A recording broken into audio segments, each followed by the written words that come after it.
নেতারা পলাতক, কিভাবে হরতাল অবরোধ পালন করবে আওয়ামী লীগ, চলুন এই বিষয়ে জেনে নিই আজকের এই ভিডিও। বিবিসি বাংলার একটি প্রতিবেদন আপনাদের সঙ্গে শেয়ার করতে চাই। চলুন প্রতিবেদনে কি বলেছে সেই বিষয়গুলো নিয়ে আলোচনা করি। বাংলাদেশের গণ আন্দোলনের মুখে ক্ষমতা হারানোর প্রায় ৬ মাসের মাথায় অন্তর্বর্তী সরকারের বিরুদ্ধে বড় ধরনের রাজনৈতিক কর্মসূচি ঘোষণা করেছে আওয়ামী লীগ। ডক্টর মোহাম্মদ ইউনূসের নেতৃত্বাধীন সরকারের পদত্যাগের দাবিতে আগামী ১৬ ও ১৮ ফেব্রুয়ারি হরতাল অবরোধের ডাক দিয়েছে দলটি। নিজেদের দাবির পক্ষে জনসমর্থন আদায়ে আগামী ১ ফেব্রুয়ারি থেকে পরবর্তী ২ সপ্তাহ সারা দেশের লিফলেট বিতরণ ও বিক্ষোভ সমাবেশ পালনেরও ঘোষণা দেয়া হয়েছে। জনগণের জানমালের নিরাপত্তা দিতে ব্যর্থ হওয়া এই অবৈধ সরকারের ক্ষমতায় থাকার কোনো অধিকার নেই, বিবিসি বাংলাকে বলেছিলেন আওয়ামী লীগের যুগ্ম সাধারণ সম্পাদক বাহাউদ্দিন নাসিম। এমন একটি সময় আওয়ামী লীগ এই কর্মসূচি ঘোষণা করেছে যখন দলের শীর্ষ থেকে তৃণমূল পর্যায়ের অধিকাংশ নেতারা হয় কারাগারে, না হয় পলাতক রয়েছে। এমনকি দলটির সভাপতিও ক্ষমতাচ্যুত সাবেক প্রধানমন্ত্রী শেখ হাসিনাও গত ৬ মাস ধরে ভারতে অবস্থান করছেন।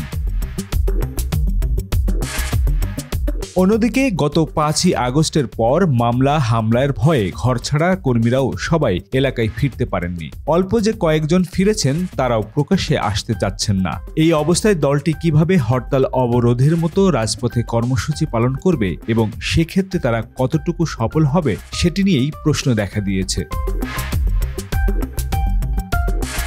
এদিকে আওয়ামী লীগ হরতাল অবরোধ পালনের চেষ্টা করলে সেটি প্রতিহত করা হবে বলে বিবিসি বাংলাকে জানিয়েছে বৈষম্য বিরোধী ছাত্র আন্দোলনের নেতারা। এর আগে নূর হোসেন দিবস উপলক্ষে গত ১০ই নভেম্বর দলীয় কর্মসূচি ঘোষণা করেও শেষ পর্যন্ত রাস্তায় নামতে পারেনি আওয়ামী লীগ। পাল্টা কর্মসূচি দিয়ে সেদিন মাঠ দখলে রেখেছিল বিএনপি, জামাত এবং বৈষম্য বিরোধী ছাত্র আন্দোলনের নেতাকর্মীরা।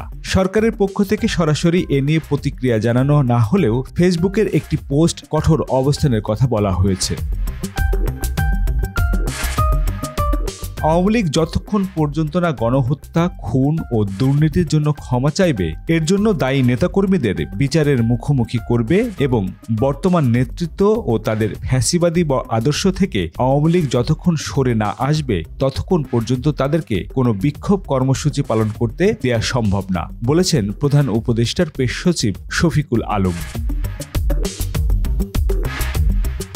আওয়ামী লীগের ঘুরে দাঁড়ানোর চেষ্টা। ৫ই আগস্ট শেখ হাসিনা সরকার পতনের পর সাংগঠনিকভাবে রীতিমতো বিধ্বস্ত হয়ে পড়েছিল আওয়ামী লীগ। শীর্ষ নেতাদের একটি অংশ জেলে, বাকিরা পলাতক। এই অবস্থায় নেতৃত্ব শূন্যতায় চরম দিশেহারা তৃণমূলের নেতাকর্মীরাও বাড়িঘর ছেড়ে আত্মগোপনে চলে যান। কিন্তু গত কয়েক মাসে সেই বিপর্যয় কাটিয়ে আবারও ঘুরে দাঁড়ানোর চেষ্টা করছে দলটি।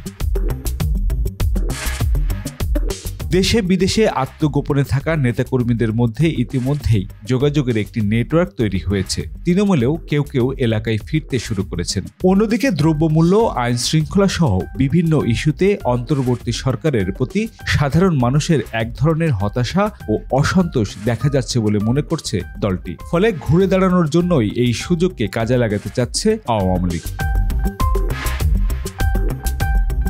বিবিসির প্রতিবেদনে আরও যা যা বলা হয়েছে চলুন সে বিষয়ে আরেকটু আলোচনা করি। দ্রব্যমূল্য বৃদ্ধি, আইন শৃঙ্খলা সহ নানা কারণে দেশের মানুষ আজ অতিষ্ঠ। এই অবৈধ সরকারের হাত থেকে মানুষ মুক্তি চায়, বাঁচতে চায়। তাই মানুষকে রক্ষা করার জন্য মানুষের পাশে দাঁড়ানোর আমরা এই কর্মসূচি দিতে বাধ্য হয়েছি, বিবিসি বাংলাকে বলেছিলেন আওয়ামী লীগের যুগ্ম সাধারণ সম্পাদক বাহাউদ্দিন নাসিম। আমাদের এই লড়াই ক্ষমতা দখলের জন্য নয়, বরং জনতার শাসন প্রতিষ্ঠা করার জন্য, বলেন মিস্টার নাসিম। কিন্তু কেন্দ্র থেকে তৃণমূল পর্যন্ত আওয়ামী লীগের বেশি নেতা যেখানে কারাবন্দী, পলাতক রয়েছেন, সেখানে কর্মসূচি সফল হবে কিভাবে? আওয়ামী লীগ এদেশের মানুষের দল, জনগণের স্বার্থে জনগণের দাবি আদায়ের জন্যই এই আন্দোলন কর্মসূচি। বাংলাদেশের 18 কোটি মানুষের নৈতিক সমর্থন রয়েছে, ফলে সাধারণ মানুষই এই হরতাল অবরোধ পালন করবে, বলেন মিস্টার নাসিম। কর্মসূচি সফল করতে আওয়ামী লীগ নেতা কর্মীরাও মাঠে থাকবে বলে জানিয়েছেন কেন্দ্রীয় এই নেতা। প্রতিটি এলাকায় আমাদের কর্মী সমর্থকরা প্রস্তুত রয়েছে। সাধারণ মানুষের দাবি আদায়ে তারাও মাঠে থাকবেন এবং আমরা শান্তিপূর্ণভাবে এই কর্মসূচি পালন করব, বললেন বাহাউদ্দিন নাসিম। কর্মসূচি পালনে বাধা দেয়া হলে পরবর্তীতে আরও কঠোর কর্মসূচি ঘোষণা হবে বলেও মন্তব্য করেছেন তিনি। কি বলছেন তৃণমূলের নেতাকর্মীরা? গণ অভ্যুত্থানে শেখ হাসিনা সরকারের পতনের পর হামলা মামলার ভয়ে দেশের বেশিরভাগ এলাকায় আওয়ামী লীগ নেতাকর্মীরা গা ঢাকা দিয়েছিলেন। গত কয়েক মাসে পরিস্থিতি কিছুটা শান্ত হয়ে আসায় তাদের কেউ কেউ এখন নিজ এলাকায় ফিরতে শুরু করেছেন। এর মধ্যে ফেব্রুয়ারিতে আওয়ামী লীগ হরতাল অবরোধ কর্মসূচিকে ঘিরে তৃণমূলে মিশ্র প্রতিক্রিয়া লক্ষ্য করা যাচ্ছে। নেতাকর্মীদের অনেকে মনে করছেন যে নতুন কর্মসূচি ঘোষণা করে তাদেরকে বিপদের মুখে ঠেলে দেওয়া হয়েছে, যদিও তারা কেউই নাম প্রকাশ করতে চাননি।